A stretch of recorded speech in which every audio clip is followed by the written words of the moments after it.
Tu penses à quoi? On va faire ça. Bah, où t'es passé? Faut que je retrouve Rumley. Il est perdu dans l'espace et le temps.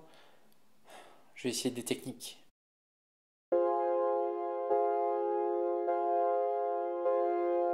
Hmm. En fait, ils disent pas comment ils font. Cherchons sur internet. Voyage dans le temps.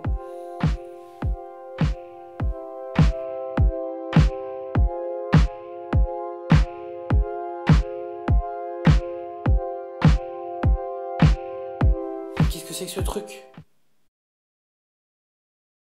Bonjour et bienvenue dans Pas encore vu épisode 10. Ce mois-ci, comme on a de la concurrence, on va faire un level up. On va monter de niveau. Alors on va parler d'un film poétique avec Jodo, fantastique avec Vigo et cinétique avec Émilie. Le premier film ce mois-ci, c'est Poesia sin fin. Il retrace la jeunesse romancée du jeune Alejandro Jodorowsky. Le réalisateur a côtoyé un groupe de poètes chiliens. Bon, j'avoue, je ne connais pas trop les travaux de Jodorowsky.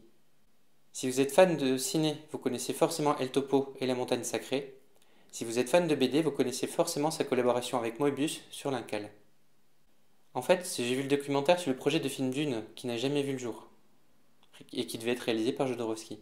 On en reparlera. En tout cas, même si le film ne s'est pas fait, ça m'a donné envie de découvrir le reste de ses travaux.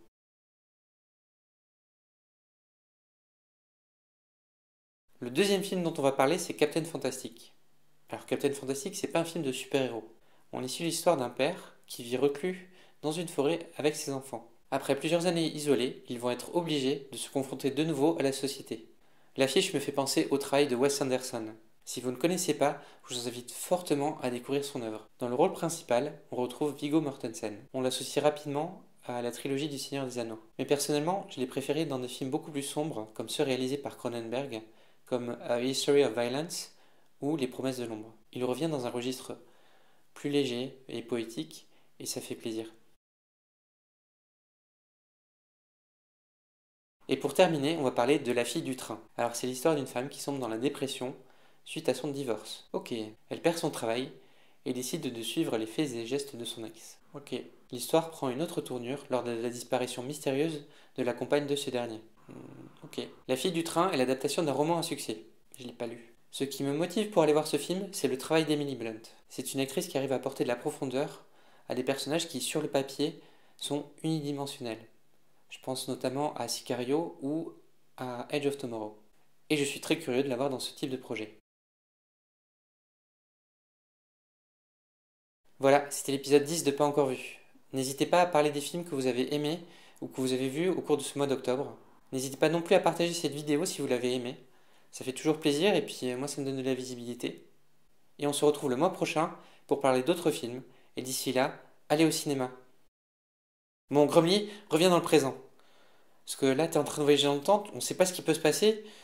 Enfin, c'est hyper compliqué. Enfin, moi, ça va être compliqué déjà, un, à écrire, parce que il faut éviter les incohérences. Puis deux, les gens, ils vont pas comprendre. Enfin, t'es en train de changer tout le concept, là. Bonjour.